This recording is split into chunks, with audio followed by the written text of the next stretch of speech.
Hi, welcome back. Today, I am actually not using this camera.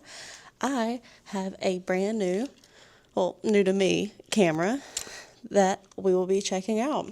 This is the newest camera to my collection. It is a LAVEC LT-002. It is a 35mm film camera, so my first 35mm camera, which I'm so excited to test out. I have already previously talked about my first film camera I got, which is an LAVEC LT-002. It's a medium format film camera that takes 620 film, and it's really difficult to find that film, and you only have about 12 shots per roll. So I'm really excited to have a camera that has more accessible film, as well as just a touch cheaper to find, get, use. Plus you get 36 shots as opposed to the 12 that I was getting with my first camera. So this camera, so it's November now. I've been meaning to make this video for months.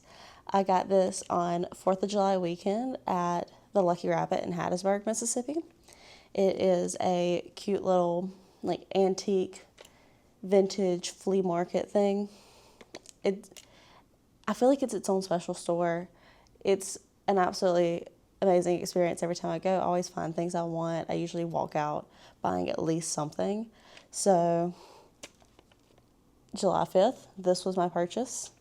And yeah, so at this point in time, I have already used it once, and I've still yet to develop the film. So we're going to get to experience these photos in real time because I really was just interested in testing it out. I just really wanted to try it. I don't know, it just felt like something I really wanted to do. It felt like something could be a lot of fun, and I took it out for a couple days and took all 36 photos. Like I said, I've yet to actually send it off to get developed.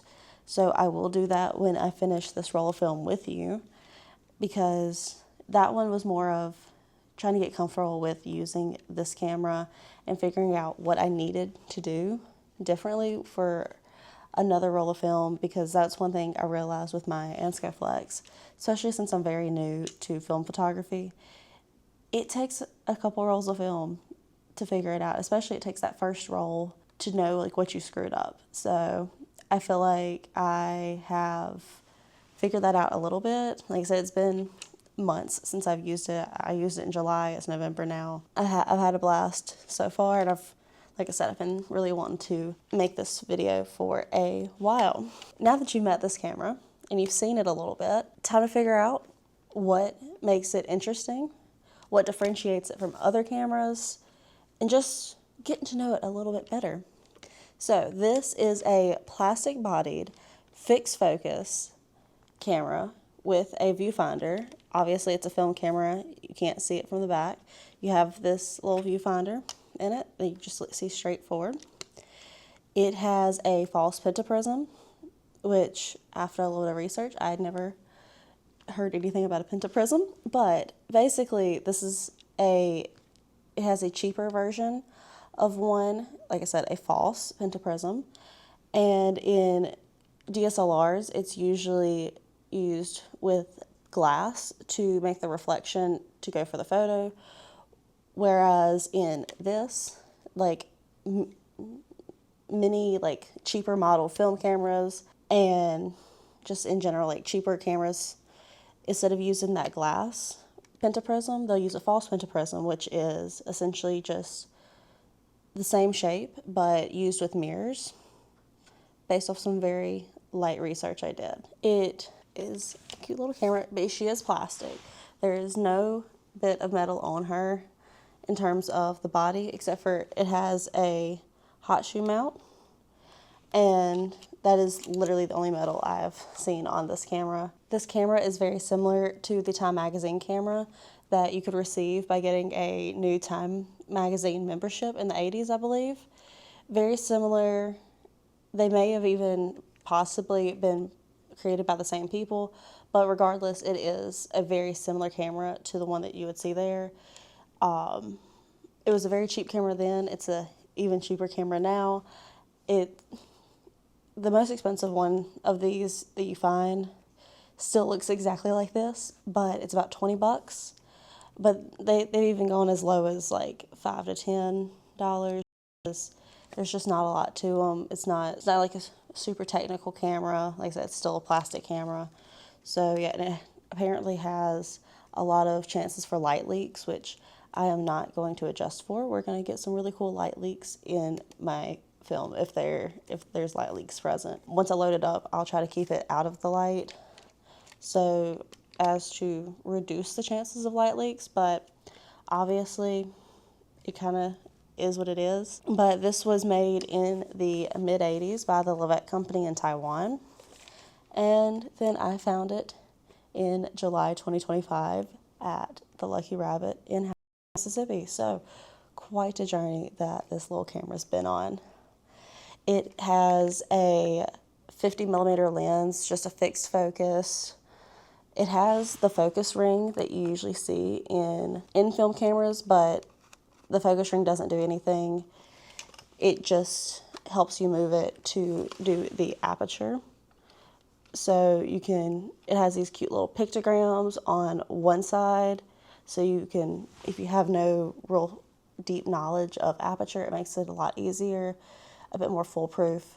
So you can pick your aperture based off the pictograms on the side instead of by the f-stops that they have listed on the other side. They go along with the pictograms, not just in order, but also in color. So it makes it really easy for any beginner to try to use it.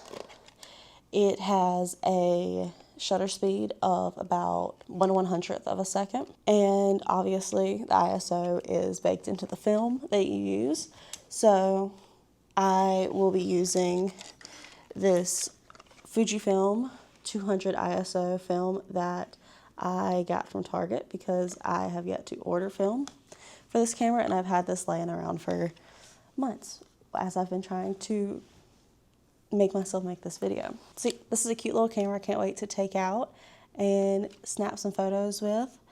But before I get started with all that, I obviously have to load it up with film.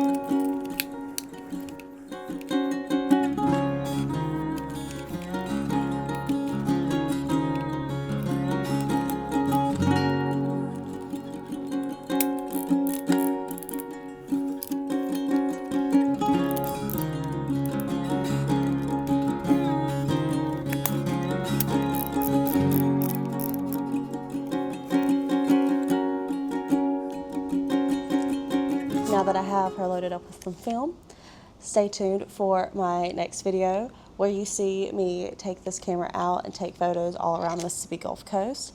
I can't wait to share my experience of any problems I may have had with this camera and just my general thoughts of taking photos. I can't wait to take you along on this journey with me of testing. So one thing as I was loading the film that I noticed may be a bit of an issue is that the sprockets that pull the film forward are a bit clunky with the fact that they are plastic, and they just don't seem to be really holding the film well.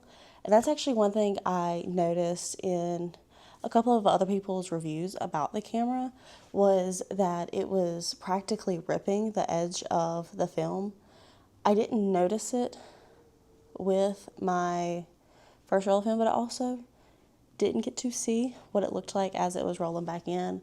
I do remember having a bit of an issue rolling it back in, and I think that may have been part of the issue, as well as just in general the plastic build makes it a lot more difficult to really trust yourself to not break the camera as you're rolling the film back into its canister.